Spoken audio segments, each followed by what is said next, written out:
Positive parenting এটা আবার কি? এটা একটা ভুয়া বিষয়।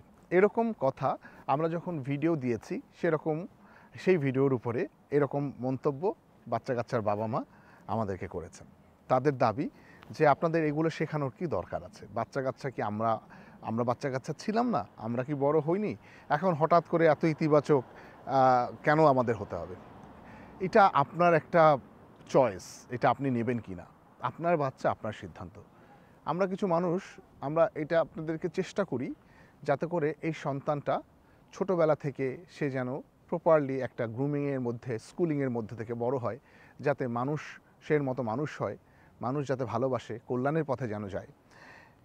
এই আপনার আমার ছোট থেকে বড় হওয়া আর সন্তানে আমাদের এই জেনারেশনে ছোট থেকে বড় হওয়া এটা এক জিনিস না। আমাদের বাচ্চা-কাচ্চা এখন ঘরে বসেও নষ্ট হয়।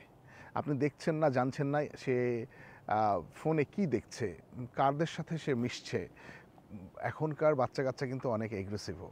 তাই ছোটবেলা থেকে যদি আপনি এই সময় উপযোগী কিছু সুশিক্ষা নিজে নেন এবং সন্তানের জন্য সেই সুশিক্ষার প্র্যাকটিস যদি আপনি করেন, তাতে আপনার সন্তানের অমঙ্গল হবে না। আমরা বলছি সন্তানের গায়ে হাত দিবেন না, কিন্তু আমরা শাসন করতে পজিটিভ প্যারেন্টিং কখনো শাসন করতে না করিনি। তার মানে আপনার বোঝায় সমস্যা। আপনি ইতিবাচক হন, সন্তান ইতিবাচক হয়ে বড় হবে। শুভকামনা।